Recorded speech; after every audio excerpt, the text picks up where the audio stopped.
그 예전에 천동설, 주동설을 주장했던 그 과학적 근거에서 우리가 또 현재에서도 이런 걸 배울 수 있다는 거죠. 그 다음에 이제 뉴턴이라는 사람, 아주 중요한 사람이죠. 이 사람이 바로 우리 얘기하는 만유인력의 법칙. 만유인력이라고 하는 건 모든 질량을 가진 것들은 서로 끌어당긴다라고 하는 뜻입니다. 그래서 그 중력의 원인이 무엇인가 이런 걸 갖다가 알아낸 사람인데, 이 뉴턴이라고 하는 사람이 중요한 이유는, 과학자이지만 중요한 이유는, 그 전까지는 이 우주의 법칙이라는 건 오직 그 신만이 알고 있는 법칙이라고 생각했거든요. 근데 인간의 이성을 통해서도 우리가 우주의 법칙을 알아낼 수 있다라고 하는 이 인간 이성의 어떤 능력을 엄청나게 보여준 사건이죠. 그래서 바로 이 세 사람 때문에 신 없이도 얼마든지 인간 이성만으로 이 세상을 끌어나갈 수 있지 않느냐라고 하는 가능성을 갖다가 우리 근대인들이 인식하게 된 거죠. 근데 이 뉴턴의 만연력도 나중에는 그 아인슈타인의 상대성 이론으로 그 대치가 됐고요. 그다음 현재는 그 양자역학이나 빅뱅 이론 이들이 또 상대성 이론을 대체하고 있고, 그러면서 최근엔 또 이 빅뱅 이론도 뭔가 좀 문제가 있지 않느냐라고 하는, 즉 과학적인 사실들도 얼마든지 변경될 수 있다라고 하는 이런 또 일종의 뭐 한계점도 낳고도 있습니다. 그래서 바로 이 세 사람이 바로 이 정신적인 측면에서 그 근대성을 낳은, 그래서 신을 버리고 인간 중심적인 이성적 인간, 다른 말로 이성주의 또 합리주의라고 얘기하는 그런 그 근대성의 정신적 측면의 첫 번째 중요한 요소인 이성이라는 거에 대해서 것이 출현하게 되는 것이죠. 그래서 이성이라고 하는 건 소양적으로 보면 사유할 수 있는 능력입니다. 생각할 수 있는 능력이고, 또 데카르트적으로 얘기하면 바로 존재 이유이기도 하죠. 동양적으로 보면 이성이라고 하는 건 인간의 본성과 우주의 원리를 나타냅니다. 요거는 조금 좀 우리가 좀 설명을 좀 해야 되는데, 이 동양 사상의 핵심은 이 하늘천이라고 하는 게 있고요. 그 천 밑에 하늘이 명하여 인간을 낳은 거죠.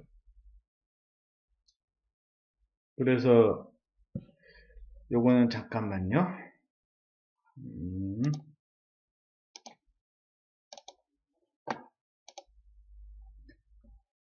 자, 이성에서 보면 동양적인 측면에서는 인간의 본성과 우주의 원리를 탐구하는 학문이라고 이렇게 했잖아요.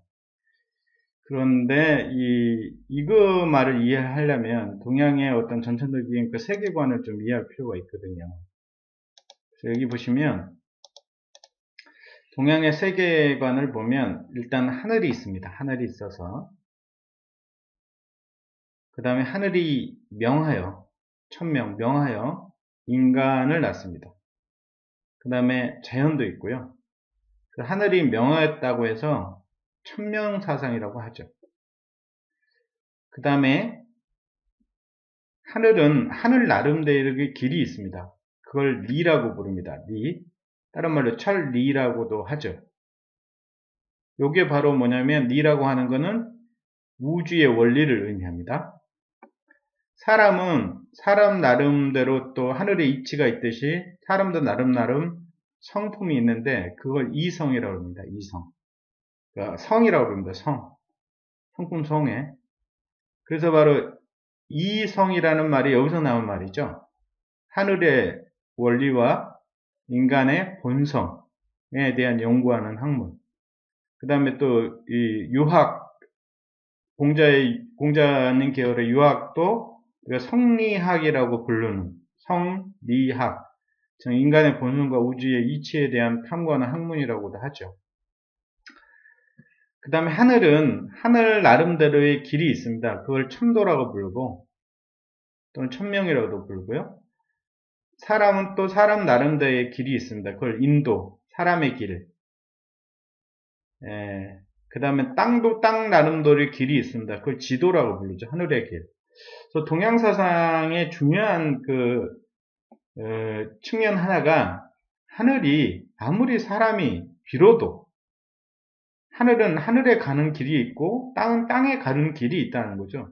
아무리 사람이 빌어도 하늘이 자신만의 그 인간만을 위해서 어떤 우주의 이치를 바꾸지 않는다는 거죠. 마찬가지 땅도. 그래서 그 인간과 하늘과 땅의 어떤 평행성에 대해서 굉장히 강조하는 측면이 동양 세계관에 들어가 있습니다. 그 다음에 여기 보면 하늘이 인간한테 준 속성, 성품이 여러 가지가 있는데 좋은 것도 있고 나쁜 것도 있어요. 그 좋은 거라고 하는 게 이제 뭐 공자님 계열에서는 인의예제라고 부르는 거고, 나쁜 거는 뭐 불교 쪽에서 얘기하는 계속 어떤 욕망이 되겠죠. 근데 그 좋은 성품을 뭐라고 부르냐면 덕이라고 부릅니다. 덕. 그러니까 하늘이 인간한테 부여한 속성 중에 아주 좋은 속성을 덕이라고 부르는 거죠. 그래서 이 덕을 발현하는 정치가 바로 덕치주의가 되는 거고요. 그 다음에 그래서 인간이라고 하는 건 하늘이 우리한테 부여한 그 좋은 속성으로 끝없이 돌아가야 됩니다. 그걸 뭐라 그러냐면 도라고 부르는 거고, 하늘이 인간한테 부여한 그 좋은 속성으로 계속 돌아가는 것, 그거를 교육에 의해서 가능하다고 그러죠. 그래서 동양사상에서는 특히 공자님에 의해서는 교육이 엄청 중요하다. 그래서 그런 내용들이 얘기를 하고요. 바로 여기에 또 뭐가 나오냐면 도덕이라는 말이 여기서 나옵니다. 그 다음에 우리나라 고유 종교인 그 천지인 사상을 갖고 있는 동학 뭐 이런 것도 이 전통적인 동양의 세계관 쪽에서 설명을 하고 있는 거죠. 다시 돌아가면요. 그래서 이 인간 이성이라고 하는 거는 바로 서양에 이성이 있었다면 동양은 도와 덕이 있었는데 둘 다 신으로부터 인간의 독립을 주장한 것입니다. 그래서 인간과 동물을 구별해주는 이 능력이 바로 이성과 도덕이라고 얘기할 수 있는 거죠. 신을 버리고 일단 이성으로 가자, 그런 이야기가 되겠죠. 그래서 그런 부분이 있고요. 그 다음에 두 번째 부분은 바로 이 프랑스 혁명을 통해서 이 권력 집중화되어 있는 이 권력을 갖다가 바로 인간 평등의 민주주의로 발전시킨 프랑스 시민혁명, 자유와 평등과 박애를 주장한 시민혁명을 통한 어떤 계몽주의, 즉 권력 집중을 갖다가 모든 그 인간들한테 평등하게 나누는 그런 그 두 번째 정치적인 부분의 근대성이 나타나는 거죠. 여기서 또 하나 재밌는 거는 우리가 소위 말하는 자유나 평등이나 박애라고 하는 거가 니체가 얘기를 할 때는, 니체는 이제 니체가 신을 죽였잖아요. 그러니까 신을 죽어버리니까 이제 신에 대한 어떤 신이 없이도 우리가 살아야 되는데, 그 살기 위해서는 우리가 뭔가 의지라는 게 있더라. 특히 권력에 대한 의지가 있더라. 이런 얘기를 많이 했거든요. 근데 그 권력의 의지 중에서 바로 자유나 평등이나 박애는 주인의 의지가 아니라 노예들의 의지라는 거죠. 심지어는 노예들조차도 의지라고 하는 걸 가지고 있다는 거예요. 자기가 살기 위한. 그게 바로 자유와 평등과 박애다. 이런 말을 표현하는 재미난 얘기도 있습니다. 그 다음에 그래서 정치적인 측면에서는 이 계몽주의가 되는 거죠. 그 다음에 소위 말해서 산업혁명이 일어나면서, 영국의 산업혁명이 일어나면서 이 산업사회와 과학기술혁명 시대가 산업사회가 오게 된 거죠. 과학기술혁명이 오면서. 그래서 서양의 근대성의 대표적인 3대 사상은 바로 이성주의, 합리주의, 그 다음에 계몽주의, 그 다음에 산업사회를 들 수가 있겠습니다. 여기서 또 하나 아주 재미나는 게 하나 있는데요. 바로 그게 칸트라고 하는 사람이죠. 네. 이 칸트라고 하는 사람은